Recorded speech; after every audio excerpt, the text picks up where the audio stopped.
Hello student, welcome to my YouTube channel RN education foundation. हम आपको पढ़ा रहे थे कूलाम का नियम तथा वैद्युच्छेद, जिसमें हम सीरीज लेकर चल रहे हैं न्यूमेरिकल्स का।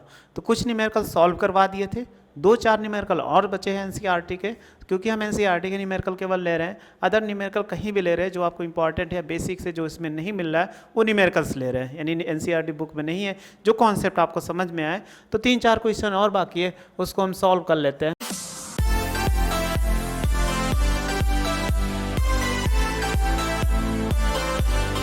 जैसे देखते हैं, दिखा हुआ है क्वेश्चन नंबर 10 1.9 कह रहा है कि यानी 1.9 पहले लेसन का आप एनसीईआरटी में देखेंगे तो ये क्वेश्चन हो जाएगा 1.9वां क्वेश्चन है इसमें। अब 9वां क्वेश्चन है तो इसमें देखो क्या लिखा हुआ है। ये कह रहा है कि किसी निकाय में दो आवेश QA, यानी QA बराबर कह रहा है कि यहाँ पर 2.5 × 10⁻⁻7 कूलाम, और Q भी है इसके बराबर दिया है -2.5 × 10⁻�7 कूलाम। दो बिंदुओं के बीच एक बिंदु दिया गया A बराबर, यानी A का 0,0, सेमी है। और देखो फिर B दिया है इसी में, तो B कितना दिया है, अगर हम B देखते हैं तो 0,0, +15 सेमी। तो कह रहा है अवस्थित है निकाय का कुल आवेश, तो और वैद्युत आघूर्ण ज्ञात करना। तो सबसे पहले देखो ये क्या बना रहा है कि 2.5 × 10⁻⁻7 और -2.5। तो हमने एक ऐसा बताया था वैद्युत एक ऐसा निकाय है जिसमें दो बराबर परंतु विपरीत आवेश एक दूसरे से अल्प दूरी पर स्थित होते हैं। तो देखो ये दोनों आपस में बराबर हैं और विपरीत हैं। अगर इनका कुल आवेश निकाला जाए तो कुल आवेश कितना होगा बताइए, कुल आवेश। तो आप अगर दोनों को जोड़ दो निकाय का तो ये कितना होगा, यानी 2.5 × 10⁻⁻7 और प्लस यहाँ पे ये माइनस है तो प्लस माइनस गुणा माइनस हो जाएगा 2.5 × 10⁻⁻7 बराबर कितना 0। हमने डेरिवेशन जब बताया था तब भी आपको बताया था कि कितना होगा, अगर कोई आवेश दिया गया वैद्युत ध्रुव तो उसमें अगर पूछा जाए कुल कितना आवेश होगा तो आपको बताया था 0। यानी यहाँ पर जैसे अब देखो अभी डायग्राम बना के सॉल्व करते हैं तभी और आपको समझ में आ जाएगा। देखो कह रहा है कि ये क्या है, कोऑर्डिनेट दिया गया, जैसे आपने पढ़ा होगा कोई कोऑर्डिनेट हम पढ़ते हैं P का निर्देशांक x, y, z। देखो x का निर्देशांक 0 दिया है, y का निर्देश और z का ही निर्देशांक दिया गया। तो 3 डायमेंशन में दिया गया तो एक फिगर ऐसे ड्रा कर लेते हैं कि अपने मन से थोड़ा सा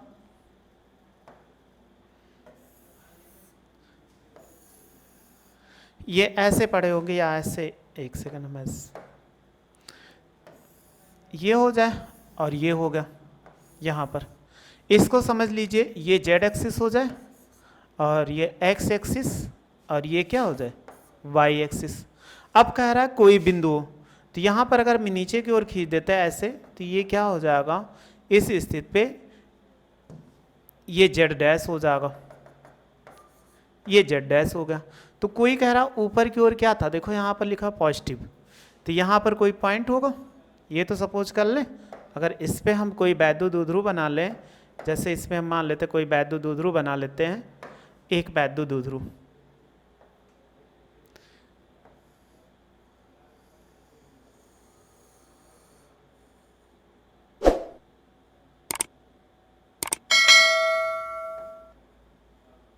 देखो ये वैद्युत ध्रुव हो जाएगा।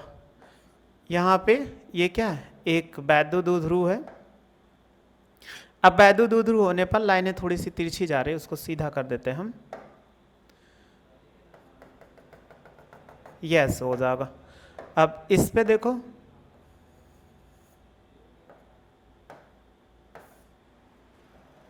ये z डैश हो जाए इस पे, तो ये कोई वैद्युत ध्रुव है। जितना ऊपर होगा ये कहीं पॉइंट है, इस पॉइंट पे देखो कितना लिखा हुआ है 0,0, +15 सेमी लिखा हुआ है। फिर नीचे की ओर इसको पॉइंट माना गया है, देखो कितना है, ये प्लस वाला B है, ये पॉइंट B मान लेते हैं, ये पॉइंट A है 0,0, -15 सेमी है। ये पूछा गया। तो देखो इस पर कितना है, इसको क्यू ए दिया गया, आवेश ये क्यू ए हो जाएगा, और यहाँ पर कितना है, क्यू बी है। तो ये एक वैद्युत द्विध्रुव निकाय है, तो आपको इसकी लंबाई कितना बताए थे, 2l, यानी वैद्युत द्विध्रुव की लंबाई 2l बराबर कितना बताए थे। तो इनके बीच की दूरी कितना, अगर यहाँ से देखते हैं तो ये कितना हो जाएगा, 15 सेमी होगा, और ऊपर भी जाओगे तो ये भी कितना, 15 सेमी। अब दोनों लंबाई कितना, 2l होगा, तो 2l बराबर कितना, यहाँ पर 15 जोड़ देंगे तो कितना हो जाएगा, क्योंकि 15 ऊपर है 15 नीचे, तो 15 और प्लस कितना 15 बराबर कितना 30 सेमी। अगर हम 30 को मीटर में चेंज करते हैं तो देखो 30 बटा कितना 100, यानी 100 से भाग कर दें तो वो वैल्यू, क्योंकि 1 सेमी बराबर होता है 1/100 मीटर होता है, तो भाग करेंगे तो 0.30 हो जाएगा, या ऐसे लिख सकते हैं 0.3 मीटर हो जाएगा। ये हमें पता चल चुका कि यही पूछ रहा था इनके बीच आवेश दिया गया क्यू ए क्यू बी बराबर, कह रहा वैद्युत द्विध्रुव आघूर्ण ज्ञात करो। तो द्विध्रुव आघूर्ण को हम किससे प्रदर्शित करते थे, P बराबर, द्विध्रुव आघूर्ण P बराबर बताया थे Q इंटू बोलो 2l। तो कोई एक आवेश ले लो, चाहे क्यू ए ले लीजिए, तो क्यू ए बराबर 2.5 और गुणे 10 की पावर कितना -7। देखो ऊपर लिखा हुआ है क्यू ए बराबर 2.5 गुणे 10 की पावर -7, और एल बराबर कितना 0.3, तो वैल्यू रखो 0.3। 25 यहाँ कितना 75, दशमलव देखो कितना एक अंक पश्चात, यहाँ पे एक अंक पश्चात, टोटल कितना 2 अंक पश्चात, और गुणे 10 की पावर -7। दशमलव राइट साइड ले जाएंगे 7.5 इंटू 10 की पावर -7 और -1। कभी भी अगर राइट साइड ले रहे हो तो 10 की घात में वही वैल्यू घटा दीजिए, तो ये हो जाएगा 7.5 इंटू 10 की पावर -8 कूलाम मीटर। ये इसका आंसर हो जाएगा P बराबर। जो पूछ रहा था कि कितना होगा, तो इसका आंसर इतना हो जाएगा।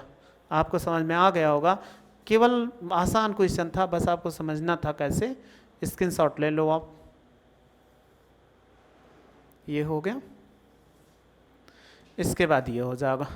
अब आपको देखते हैं अगला क्वेश्चन क्या है। बहुत ही आसान क्वेश्चन है बस, लेकिन हमें क्या समझना पड़ेगा, बिना हम समझे किसी क्वेश्चन को सॉल्व नहीं कर सकते हैं।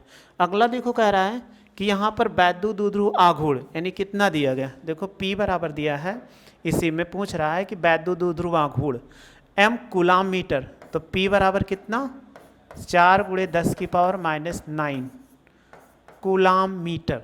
कह रहा है कोई वैद्युत द्विध्रुव 5 गुणे 10 की पावर 4 न्यूटन कूलाम की पावर -1, परिणाम के एक समान वैद्युत क्षेत्र। देखो कह रहा है वैद्युत क्षेत्र में ये रखा है, तो ये क्या है E है। कह रहा है क्षेत्र की दिशा से 30 अंश का कोण, तो थीटा बराबर कितना 30 डिग्री कोण का।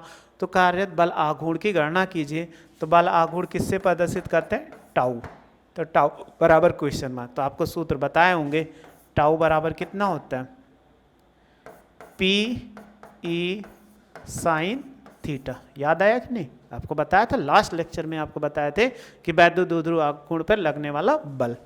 तो टाउ बराबर P का मान देखो कितना 4 गुणे 10 की पावर -9, E का मान कितना है 5 गुणे 10 की पावर 4, और साइन 30 डिग्री।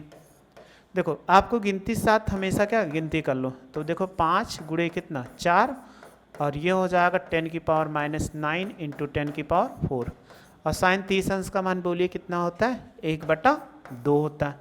देखो काटना चाहो तो काट दो, 2 1 के 2, 2 चौक 2 दूनी 4, तो 2 दूनी 4 हो जाएगा, तो 5 दूनी कितना 10, और इससे आप गुणा घटा दोगे 9 में से, इनको आप घटा दीजिए, 9 में से 4 गया कितना 10 की पावर -5, क्योंकि 9 माइनस में है इसलिए इतना हो जाएगा। अब देखो यहाँ पर दशमलव लिखना है, यहाँ दशमलव नहीं, तो 1.0 अगर कहीं ना हो तो आप लास्ट में मान के तो इधर लाएंगे, तो ये हो जाएगा 10 की पावर -5 और प्लस कितना 1, तो ये हो जाएगा 1.0 इंटू 10 की पावर -4 टाउ बराबर। बल का मात्रक क्या होगा न्यूटन मीटर, क्योंकि ये बल आघूर्ण है, बल तो है नहीं, बल आघूर्ण होता है, तो इसका मात्रक क्या होता है न्यूटन मीटर। आपको समझ में आ गया होगा, स्क्रीनशॉट ले लीजिए, आपको हमने होमवर्क में भी दिया था शायद इसको, ये हो जाएगा।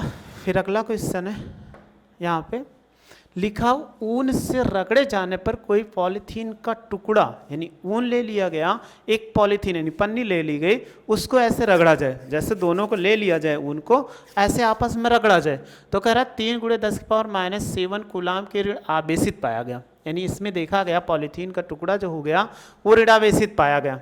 तो इसमें देखो Q बराबर कितना, Q बराबर 3 × 10⁻⁷ कूलाम के कह रहा है ऋणावेशित पाया गया, यानी पॉलीथीन ऊन से कह रहा है ऊन से रगड़े जाने पर कोई पॉलीथीन का टुकड़ा जो हो गया वो 3 × 10⁻⁷ ऋणावेशित पाया गया। तो ये कैसा था, ऋणावेशित था। स्थानांतरित कह रहा है किस पदार्थ से किस पदार्थ में इलेक्ट्रॉनों की संख्या की गणना कीजिए। तब देखो इलेक्ट्रॉन्स हमने बताया था कि आपको जब कोई पदार्थ को रगड़े जाने पर अगर एक पदार्थ धनावेशित हो जाता है, धनावेशित होने का मतलब है उन्होंने इलेक्ट्रॉन को क्या किया, त्याग कर दिया, और दूसरा पदार्थ ऋणावेशित हो जाता है अर्थात इलेक्ट्रॉनों को ग्रहण कर लिया। तो ये आपको बताए थे। तो अब देखो पदार्थ किससे, ऊन से ट्रांसफर होकर पॉलीथीन पे चला गया। ये इसमें पूछ रहा है किस पदार्थ से किस पदार्थ पर गए, यानी ऊन से किस पर, यहां पर हो जाएगा इलेक्ट्रॉन, ऐसे हम लिख सकते हैं इलेक्ट्रॉन, इलेक्ट्रॉन ऊन से किस पर चले गए, बोलिए, पॉलीथीन पर, पॉलीथीन पर स्थानांतरित हो गए। ये इसमें पूछ रहा था। अब Q बराबर दिया गया, फिर कह रहा स्थानांतरित आवेश की मात्रा। तो हमने बताया था फर्स्ट नंबर में यहाँ पर Q बराबर क्या होता है, NE, लेकिन हमें पूछा स्थानांतरित आवेश की मात्रा, N बराबर क्या होगा, Q/E। तो E का मान कितना होता है, बोलो। E का मान जो होता है आपको मालूम होगा, E बराबर कितना, 1.6 × 10⁻⁻, कितना, प्लस की माइनस, -19 होता है। अब आप वैल्यू पुट कर दीजिए, तुरंत ये हो जाएगा। जब वैल्यू पुट करेंगे 3 × 10⁻⁷, E का मान 1.6 × 10⁻⁻19। अब आप इसको सॉल्व करो तो देखो नीचे दशमलव ऊपर बढ़ाएंगे तो 30 बटा कितना, 16 हो जाएगा, और गुणे 10⁻⁷ और 10⁻+19। आपको भाग देना आता होगा, नहीं आता तो भाग दे लीजिए आराम से। 30, 16 × 16 घटा देंगे, देखो 10 में से 6 गया 4, और ये 14 हो जाएगा। दशमलव लगा के 0 बढ़ा दीजिए तो 16 × 5 = 80, 16 × 6 = 96, 16 × 7 = 112, 16 × 8 = 128। तो 128 हो जाएगा, घटाओगे तो कितना हो जाएगा, 2 हो गया। एक हासिल अगर हमने उधर दे दिया था, 3 में से 2 गया 1, फिर दशमलव लगाए, 0 बढ़ा, 16 × 5 = 80, 16 × 6 = 96, 16 × 7 = 112। तो 16 × 7 कितना, 112, घटा दीजिए 8 हो जाएगा, फिर दशमलव लगा है, 16 × 5 कितना, 80। तो देखो ये कट गया, तो हमारे पास कितना आ गया, 1.875 × 10⁻, इसको घटा 19 में से 7 घटाओगे तो कितना, 12। इतने इलेक्ट्रॉन्स क्या हुए, ऊन से निकल कर किस पे चले गए, पॉलीथीन पर। वही पूछ रहा था ये इलेक्ट्रॉन किस पे चले गए, तो हमारे पूछ रहा था तो कितने इलेक्ट्रॉन्स, 1.875 × 10⁻12 इलेक्ट्रॉन निकल के चले जाएंगे। फिर देखो बी नंबर पूछा, क्या ऊन से पॉलीथीन में संहित का हस्तांतरण भी होता है। देखो क्या कह रहा है कि ऊन से पॉलीथीन में संहित का मतलब क्या होता है, द्रव्यमान। याद कर लीजिएगा, अगर आपसे पूछा जाए संहित का मतलब क्या है, द्रव्यमान। स्थानांतरित भी होगा। अब आप देखो अगर कोई अपने साथ क्या था, इलेक्ट्रॉन लेकर गया, तो आप बताइए इलेक्ट्रॉन पर द्रव्यमान कितना होता है, एक इलेक्ट्रॉन पर द्रव्यमान कितना होता है, बोलो। Me बराबर कितना होता है, 9.1 × 10⁻31 किलोग्राम। यानी जब ये इलेक्ट्रॉन्स क्या हुआ, एक से पदार्थ से दूसरे पदार्थ पर चला गया, जब दूसरे पदार्थ पे चला गया तो अपना द्रव्यमान लेकर जाएगा कि नहीं। जब अपना द्रव्यमान लेकर गया, वो भी कितना इलेक्ट्रॉन, यहाँ पर इतने इलेक्ट्रॉन, देखो यहाँ पर कितने इलेक्ट्रॉन्स ले गए, इतना। तो बताइए एक इलेक्ट्रॉन पे इतना द्रव्यमान, तो कुल द्रव्यमान कितना निकाल दें, यानी B बराबर अगर हम निकालते हैं कुल द्रव्यमान, तो देखो कुल द्रव्यमान, तो ये हो जाएगा ME और गुणे कितना N, गुणा करा देंगे तो ME का मान 9.1 इंटू 10 की पावर -31 और ये हो जाएगा 1.87 5 गुणे 10 की पावर 12। आप इसको गुणा करा लोगे तो ये क्या हो जाएगा, किलोग्राम हो जाएगा। तो ये पूछ रहा था कितने, तो आपसे कभी पूछा जाए क्या एक इलेक्ट्रॉन जब कोई पदार्थ को रगड़ा जाता है तो इलेक्ट्रॉन का स्थानांतरण हो जाता है तो क्या द्रव्यमान में कमी आ जाती, हाँ द्रव्यमान में कमी आ जाती, क्योंकि जो जितना द्रव्यमान जाएगा एक द्रव्यमान तो इतने इलेक्ट्रॉन ट्रांसफर हो गए, तो वो तो द्रव्यमान लेके जाएंगे तो अपना द्रव्यमान छोड़ के नहीं जाते हैं, तो द्रव्यमान का ट्रांसफर होता है। तो वही इसमें पूछ रहा था कि क्या पॉलीथीन में संहित स्थानांतरित भी होगा, जी हाँ होगा, क्योंकि इलेक्ट्रॉन के स्थानांतरण से उसमें द्रव्यमान होता है वो अपना स्थानांतरित लेके जाएगा। अब आप स्क्रीनशॉट ले लें, ये हो जाएगा, इसको आप मल्टीप्लाई कर लेंगे आंसर हो जाएगा। फिर लास्ट क्वेश्चन है, यहाँ पे दिया गया है, कह रहा 2 विद्युत रोधी आवेशित तांबे के गोले A B के केंद्रों के बीच की दूरी 50 सेमी है। फिर कह रहा है दोनों पृथक, जैसे इसमें कह रहा है कि ऐसे रखा गया है, एक गोला ये रख दिया जाए, सपोज कर लीजिए ऐसे बना लेते हैं, एक गोला ही ले लेते हैं जिससे आपको अच्छे से समझ में, एक ये ले लिया गया और दूसरा गोला ऐसे ले लिया गया, तो देखो 2 गोले ले लिए गए। कह रहा पृथक पृथकृत, तो पृथक पृथक ये थोड़ा सा दूर दूर रखे गए हैं। अब इसमें दूर दूर रखे गए तो इनको अगर हम मिला दें ऐसे तो ये मिल गए यहाँ पर। अब देखो कह रहा है इन पर पृथक पृथकृत आवेश, यानी इसको सपोज कर लें तो Q1 बराबर 6.5 इंटू 10 की पावर -7 कूलम, और दूसरे पर ये Q2 हो, Q2 बराबर 6.5 इंटू 10 की पावर -7 कूलम, ये दोनों पे हो गए।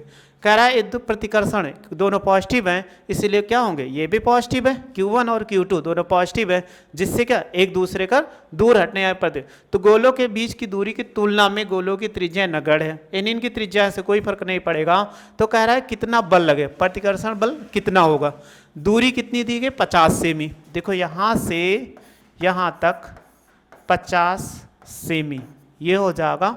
जब 50 सेमी हो गया तो इनको दूरी बल निकालना है, तो देखो बल F बराबर सबसे पहले R बराबर कितना 50 सेमी, अगर हम 50 सेमी को क्या कर दे, ये 50 बटा कितना 100 लिख सकते हैं, क्योंकि आपको SI पद्धति में निकालेंगे तो मीटर हो जाएगा, भाग करेंगे या 50 दूना 100 बराबर कितना 1/2 आ जाएगा, इतना आ गया। अब इसमें कह रहा है कि बल निकालिए, तो बल कितना हो जाएगा, देखो बल निकालें, बल F बराबर आपने फार्मूला पढ़ा था 1/4 पाई एप्सिलॉन नॉट, और क्या था Q1 Q2 by R², confirm होगा फार्मूला।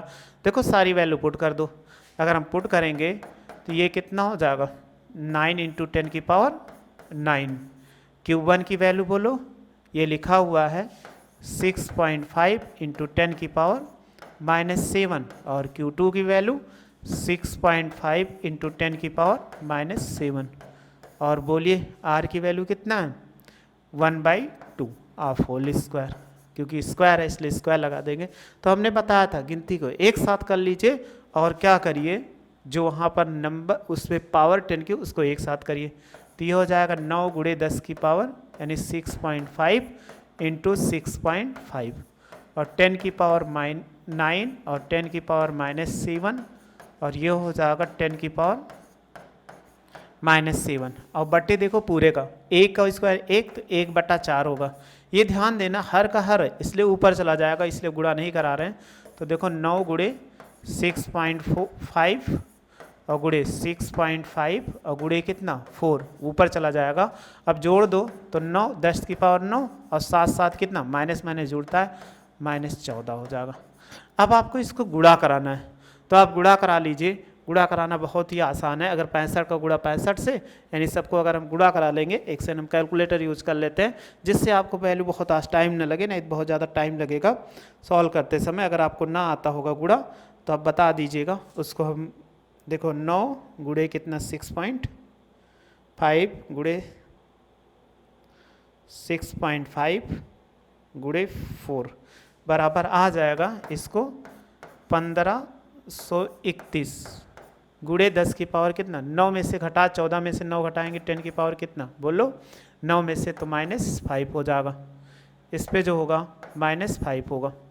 अब देखो दशमलव यहाँ पर नहीं है तो 0.3 अंक लाई, 1.521 इंटू 10 की पावर -5 और प्लस कितना 3, 1 2 3 अंक तक आया, इसीलिए क्या करेंगे, देखो यहाँ पर हमने 3 अंक लेके आया उसीलिए जोड़ दिया लेफ्ट साइड में, तो 1.521 इंटू 10 की पावर -2 न्यूटन, यानी इतना बल लगेगा F बराबर, ये पूछ रहा था F बराबर कितना बल लगेगा, ये इसमें आ गया।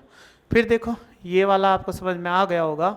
अब आगे कह रहा यदि प्रत्येक गोले पे, बी नंबर देखो लिखा है, यदि प्रत्येक गोले पर आवेश की मात्रा को दुगना कर दें और गोले के बीच की दूरी आधी कर दें तो प्रत्येक गोले पर बल कितना हो जाएगा। ये कह रहा है कि इनके बीच की दूरी क्या था, दुगना, आवेश को दुगना कर दिया जाए, जब दुगना कर देंगे तो कितना हो जाएगा, चलो देखते हैं। यहाँ पर बी नंबर क्या है, मान लीजिए Q1 डैश क्या कह रहा है 2Q1, ठीक, फिर कह रहा है Q2 डैश बराबर कितना, Q2 डैश बराबर 2Q, ये कह रहा है Q2, फिर कह रहा है R डैश बराबर क्या कह रहा है, बोलो, कह रहा है आधी कर दे, यानी R/2 कर दिया जाए। देखो ये तो कह रहा है कि यहाँ पर कि इसकी दूरी कितना आधी कर दिया जाए, तो देखो फिर एक फार्मूला हमारे पास ये मालूम हो, तो आप ऐसे बल लिख दो, तो बल F डैश बराबर कितना हो जाएगा, 1/4 पाई एप्सिलॉन0 Q1 डैश और क्या होगा Q2 डैश बटे R dash of whole square. अगर हम सबकी वैल्यू पुट करें इसमें तो देखो कितना होगा, 1/4 पाई, ऐसे रहने दो, बस जिसकी वैल्यू हमने निकाला है ये वाला, तो देखो कितना लिखा 2Q1 और गुणे कितना 2Q2 और इसकी वैल्यू कितना R/2 ऑफ होल स्क्वायर।